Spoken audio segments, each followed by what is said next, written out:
বন্ধুরা, পুরাণ অনুসারে কল্কি অবতার হলেন শ্রী বিষ্ণুর দশম অবতারের মধ্যে শেষ অবতার। মনে করা হয় তিনি কলিযুগের শেষে আবির্ভূত হবেন এবং পাপের বিনাশ করে পুনরায় ধর্মের প্রতিষ্ঠা করবেন। কলিযুগের শেষে যখন পাপের ভাড়া উপচে পড়বে, তখন সমস্ত অধর্মের বিনাশ করে তিনি নতুনভাবে ধর্ম প্রতিষ্ঠা করবেন।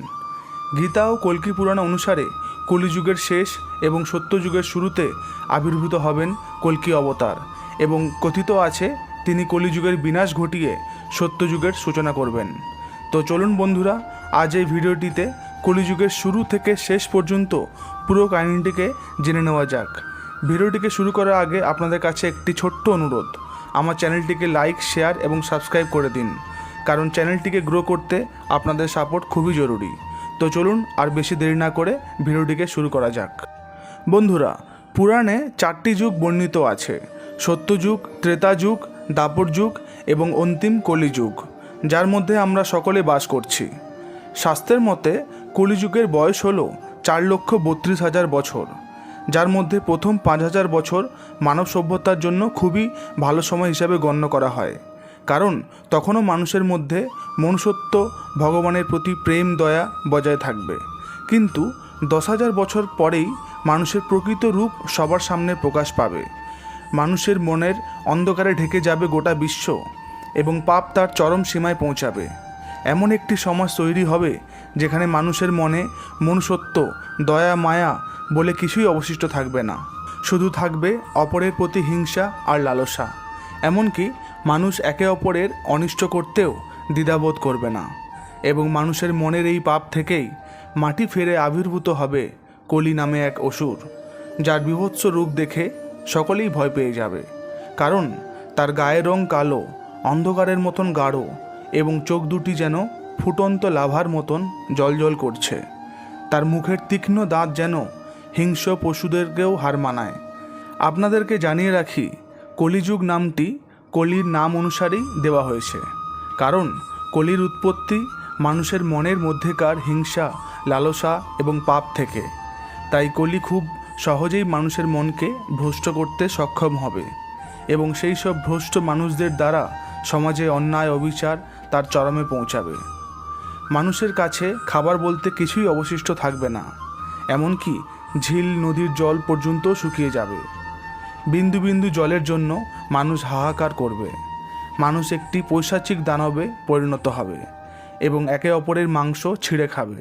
কল্কি এতটাই শক্তিশালী হয়ে উঠবে যে মানুষ দেবতাদের ছেড়ে তাকে পুজো করা শুরু করবে এবং গোটা পৃথিবী তার অন্তিম সীমায় পৌঁছে যাবে। ঠিক তখনই ধর্মকে পুনরায় প্রতিষ্ঠা করার জন্য শ্রী বিষ্ণু তার দশম অবতার নেবেন, যার নাম হলো কল্কি। কল্কি ফের মানুষের মনে ভক্তিভাব জাগিয়ে তুলবে এবং তার কথা মেনেই মানুষ সত্যের পথে চলা শুরু করবে। পুরাণ অনুসারে কল্কির জন্ম হবে উত্তরপ্রদেশের মুরাদাবাদে এবং তার অন্য ভাইয়েরাও হবে বিভিন্ন দেবতার রূপ। এদের নাম হবে সুমন্ত, প্রাজ্ঞ এবং কবি, যারা ধর্মের পুনঃপ্রতিষ্ঠা করার জন্য কল্কিকে সাহায্য করবেন।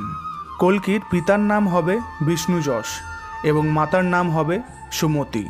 কল্কির পিতা হবেন বিষ্ণুর এক পরম ভক্ত এবং বেদ ও পুরাণে সর্বজ্ঞ পুরাণ অনুযায়ী কল্কির 2 স্ত্রী থাকবেন, যার মধ্যে একজন হল লক্ষ্মীর রূপ পদ্মা এবং অন্যজন বৈষ্ণবী শক্তি রূপ রমা। এছাড়াও পুরাণ অনুযায়ী কল্কির 4 ছেলে হবে।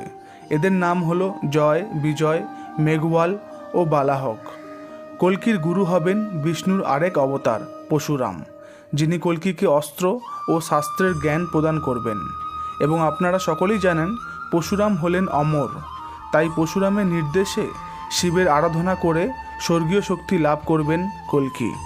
পুরাণ অনুযায়ী কল্কির বাহন হবে একটি সাদা রঙের ঘোড়া এবং এই ঘোড়ার নাম হবে দেবদত্ত এবং কথিত আছে এই ঘোড়ার পিঠে চড়েই কলির বিনাশ করবেন কল্কি।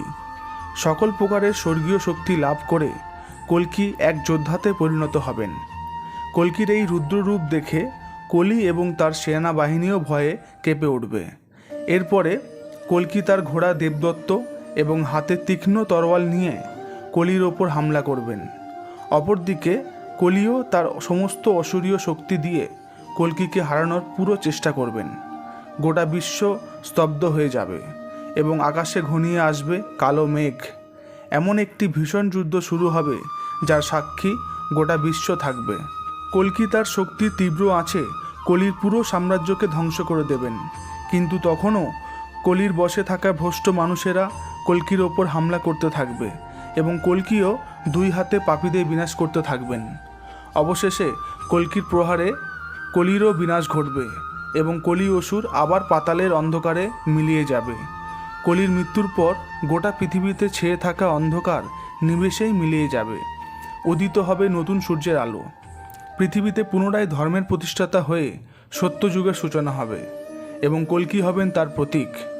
বন্ধুরা, আপনাদেরকে জানিয়ে রাখি, কল্কি অবতারের ভবিষ্যৎবাণী বৌদ্ধ ও শিখ ধর্মগ্রন্থের মধ্যেও পাওয়া যায়, যেখানে হিন্দু গ্রন্থে কল্কি হল বিষ্ণুর অবতার।